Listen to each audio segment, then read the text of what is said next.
On this episode of the Ask Mike Reinold Show, we talk about how you can help athletes dealing with the psychological aspect of being injured. The Ask Mike Reinold Show.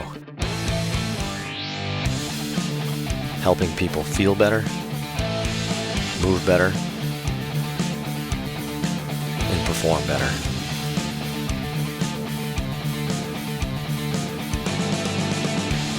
Before we get to the podcast, I wanted to make sure you knew about my free online course on the Introduction to Performance Therapy and Training.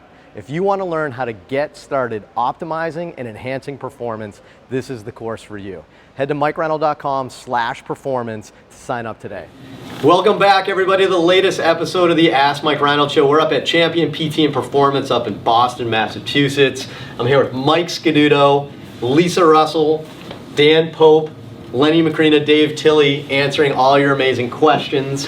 We've got a trifecta of students from all around the country. I almost said world, but we need some world travelers. Len, can we get some students from other countries? I've tried. The work visa thing is a curveball. That's a thing. Okay, Yeah. strike that. Yeah. Len, who do we have for students today on this episode? We had Matt Kelly from Canada for the record, so we love you, Matt.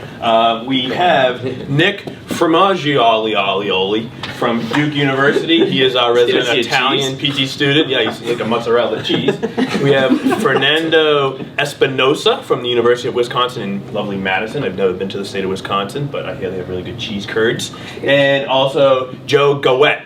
Joe is from Virginia Commonwealth University. I think I finally said his name right after like 8 weeks of his internship. So Nailed it. Is that right, Joe? That's right. Woo! Joe's pretty happy. Ric Flair. I gotta admit, I'm coming back. You guys look like you all need some sun. I've been in, I don't know, Dan, I've been down in spring training a little bit, but you got Joe.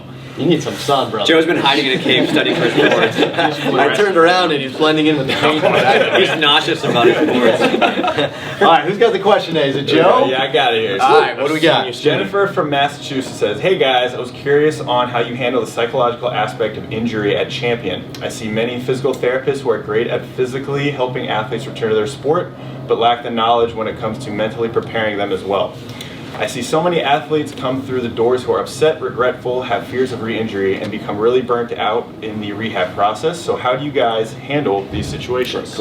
Yeah, it's a good question. You know, we actually haven't tackled this much on the show a little bit. We talked a little bit about some professional burnout a little bit with some of the podcasts, and you know, we had some good guest posts in the past on my website. But you know, from the athlete perspective, I think this is a pretty cool topic. So heck, I don't know. I don't want to just throw it at somebody, but what do you think, Dave? You feel like I guess I'm throwing it at you. I mean, so Dave works. I'll ever baseball. So Dave works with, you know, younger female athletes, right? So you have, you know, a different kind of perspective a little bit. I know that probably a lot of our athletes probably hide their feelings a little bit on our end a little bit more, kind of more, you know, the collegiate or pro level male athletes. So maybe we start with that, because I think obviously, you know, you have some interesting perspectives, but I actually think, you know, learning from you, for example, may actually help us work with some of our other people that are probably just putting on a fake smile sometimes. So what do you think, Dave? Where do you want to start with this? yeah, I think that I've learned from my experiences, again, working in this population, that you have to remember that what matters to them, you have to kind of get from their point of view. It takes a lot of empathy, I think, to have a really good understanding of this. And I think that on the younger athlete side, for sure, is like you always have to get back to like a big thing for them is like social acceptance, and is like being part of a community and their team, and like half their life, if not more, is part of like their team and their community. And so like that's a big part of who they are when they're younger, especially. So I think always recognizing that that's a big, you know, driver of kind of why they may be nervous or have something like that. I think that the fear of social judgment from their peers or their coach or their parent about why they're injured, or like they're kind of like the outcast a little bit, you know, they're kind of like usually off to the side in training, they're not involved. I think that that's a huge barrier to making sure that someone doesn't kind of spiral into a negative thought process. So I always think about that, but also like kind of allude to the question is like fears are always at the root of a lot of these things, like fear of re-injury, the fear of, again, social judgment, the fear of will I get back, is this going to derail me a lot? And so I think that obviously on the physical side, we have a lot of tools to pick those things up, but you always have to be thinking about from their point of view, what are they most scared about or what are they most nervous about? And it's usually a conversation about fear, insecurity, or social judgment. One of those three things has pretty much always been involved in a younger athlete that I've worked with, especially in a high pressure sport like gymnastics, where it feels very cutthroat. It is, but sometimes when you can kind of intercept some of those things about like, don't catastrophize, like this isn't the end of the world, like you heal, you'll get better. This doesn't mean all of your life is falling apart. Just like this area of gymnastics is maybe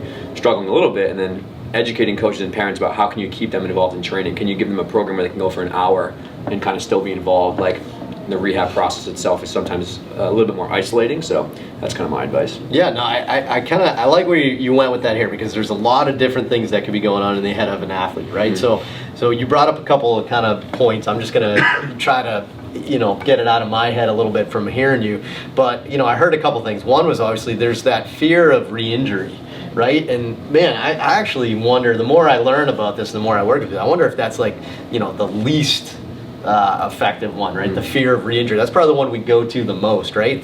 Sometimes there's lack of confidence in their limb or their injured body part or whatever, or fear of getting re-injured again. Those are the ones that I think we do a better job in our environment, like the service-based industry of like fitness and wellness and rehab, those types of things. I think we do well with that because we can do things like graduated exercises and slowly increasing the demands to get them to have some more confidence in their limb and their extremities. So we see those sorts of things.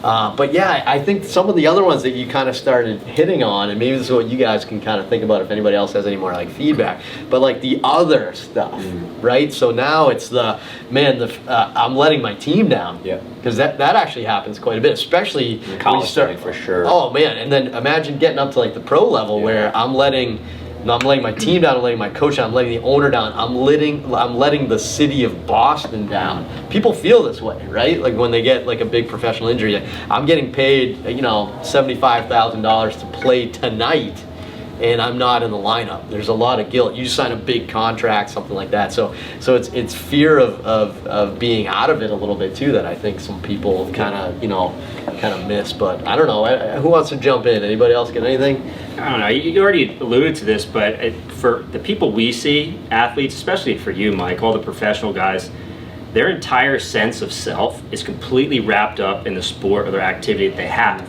And once you get hurt, that's an enormous threat to that. And you start to, have all sorts of crazy emotions that pop up as a result of that. So there's so much you can do, I think, as a physical therapist. But I think the first and most important thing to do is just to realize that it's probably going on, more or less depending on the athletes in front of you, and just accept that and let them know that it's okay, and we'll work with them. I think where physical therapists kind of go awry a little bit is kind of belittling that.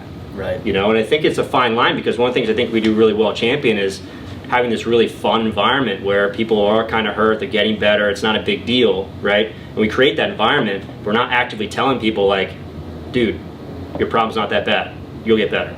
In some ways we are, but it's a fine line. Again, it depends on the athlete. You don't want to belittle what they're going through, but at the same time you want to make sure that they understand that it will be okay. Yeah, I've actually seen that backfire too, and that's kind of interesting where when somebody, if you take the approach, and maybe you're doing this intentionally, that, hey, it seems like they're overreacting to the threat, the environment that they have, right? They're overreacting to that. Sometimes what we do is we make a mistake of that, and we actually try to go the other thing. And you said belittle, and I think that's actually a good word. Sometimes it's unintentional, but sometimes we try to like minimize it. I think we do it accidentally. We're not trying to minimize their injury, but we're saying, man, they seem really freaked out for like, this is just like a grade 1 ankle sprain. Like this shouldn't be that bad. So you try to minimize it. Sometimes I have actually seen that backfire. And then the person has to say like, well, I don't feel good. I don't feel like I have to play. So now I almost have to pretend it's worse. And then that delays them getting back because they're worried about the social anxiety of, especially you get to the pro level, like what's the media thing? Like, the media is going to rip me apart or all these things. So these are all the things like on the big stage with pros, but I think they're happening more at the, high school, middle school level than we probably kind of get. So I don't know, what do you guys have? Anything on your guys' end? I don't know. When I have somebody in front of me, whether it's a kid, a college athlete or a professional, I just try to put myself in their shoes, and just, what would I want to know? What information would help me to figure out a game plan and give me guidance, So I try to just reverse the seat and pretend like I'm the athlete, and what information would help me the best. Like, am I progressing? Am I normal? Where am I going wrong? What can help me? Just little things like that I think would be if you just kind of flip the the roles, and what would you want to know? You know what I mean? What would help them better understand their situation? I kind of keep that in like that simple frame. I try to just kind of figure out what would probably the information would help them better make a decision on how they feel like they're feeling. Because you're trying to interpret their generalisms that they're giving you, and not all the time they're giving you information. But I think if you can kind of weave through some of the complexity, especially some of the guys that we see that really don't want to talk about it, I think it kind of helps as well. Another strategy I've kind of tried sometimes with this, so it sounds like empathy is number one, right? Dave kind of brought that up a little bit. Belittling them is number two. Oh wait, no, sorry, not belittling them. Sorry. No, but like empathizing, then just be careful with how you articulate things. Sometimes, we unintentionally try to minimize it because we think we're trying to help. We're trying to decrease their stress, when sometimes that's not necessarily what they want to hear. So the other thing that I think I would kind of add to this is like, how do we keep them, especially as an athlete, how do we keep them part of their team somehow, right? And I've seen some people really succeed with this and some people really fail with this and make it worse. Some people love staying part of the team. Right, so in baseball, just for an example, I don't know. I'm sure we can think of other sports, but in baseball, like if the catchers, if a catcher gets hurt, I've seen most catchers they do double the work. Right, they're doing double analysis of the upcoming pitchers. They're getting in on the meetings. They still want to like provide value to their team. So I've seen that a little bit. Then I've seen other ones where people they isolate themselves because they're anxious, and I think that sometimes makes it worse. So things we can do, I think, just on that note, is just how do we incorporate them with the team. So we did this in spring training this year with some of our baseball players. But the beginning of spring trainings, we're crazy busy, right? There's tons of people around, but you still have some guys that are rehabbing, right? Some guys that are even some high-level guys that are rehabbing, right? It's very easy to try to like push them off to the side and have them, the pitchers go play catch over there that are injured, and then the healthy guys go over here. But then they start feeling like, well, I'm by myself. Nobody's here with me. The coach is not right there. You got to make them part of the team, right? And that was one big thing we did, is everybody's out on the line at stretch at the same time, including the injury guys, because you got to be part of the team. And then what happens is they get around, they fool around with their friends again. They start doing the same old things that they were doing, and they feel part of the team. And then they can tell that their teammates, I should say, not their athletes, their teammates are still accepting them. They're not mad at them, those things like that. So, have some empathy, right? Try to put yourself in their shoes a little bit. Watch your words, like don't accidentally minimize or maximize kind of their symptoms. And then I think this is really important, is somehow figure out a way to keep them part of the team, right? I think that's a big one all the time. I don't want to speak too much because I already talked about this, but I think the other thing that really helps people with the fear, so the question had kind of two major parts, the fear of re-injury. I think as physical therapists, we have to do a really good job of getting people prepared for whatever they want to try to get back to. So if you're an athlete, say like a field sport, like let's say you keep on straining your hamstring as a soccer player, if you never do really advanced drills, never push them to their peak, and then give them some sort of plan after they've rehabbed to stay healthy over the course of time, then of course they're going to be fearful because they've never actually experienced that stress. They don't feel like they have a good plan or a good process. So actually going through with a good plan of care and showing people they can do it is not only you believing as a physical therapist they get better, but the athletes starting to see that they can make that progress and starting to change in their own head. Absolutely. I think that's good advice. And then don't forget, we oftentimes need to get them some help. They probably don't want to talk to us, right? We're probably actually okay, but if your environment like us, there's lots of people around, sometimes that's awkward. They probably don't want to talk to their coach. They probably don't want to talk to their teammates or their parents, right? So they need like these outside people. So I would tell a story. Bob Mangine, a friend of ours, he's the head athletic trainer at Cincinnati, but he told us a story. I forget what were the he was telling how they changed the name to mental skills, and all of a sudden people would go to it, but they weren't going to the mental health. That's what it is. So they said they started this mental health wing for their athletes, and nobody took advantage of it, right? But then they changed it to mental skills coaching, and all of a sudden everybody took advantage of it, and then they started talking about it. So again, there's a stigma, there's a negative stigma there, right? That's our fault as a society. But how do we get them to like a mental skills coach to kind of help them in there? So awesome. Anybody else? Pretty good? Solid?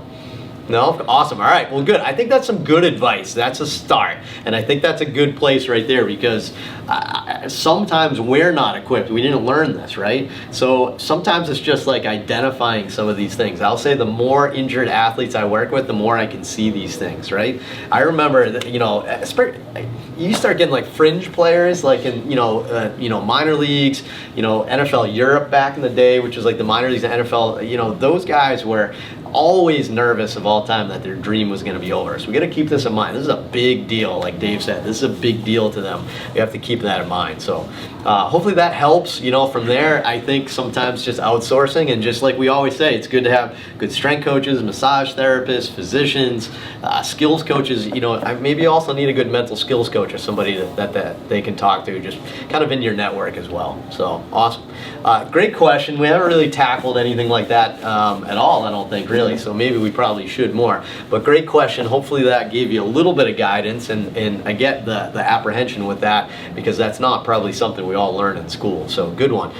If you have a question like that, head to MikeReinold.com, click on that podcast link, and you can fill out the form to ask us anything related to PT, fitness, business, sports medicine type stuff, anything you want to talk about, and hopefully we'll get to your question in a future episode. Thank you so much.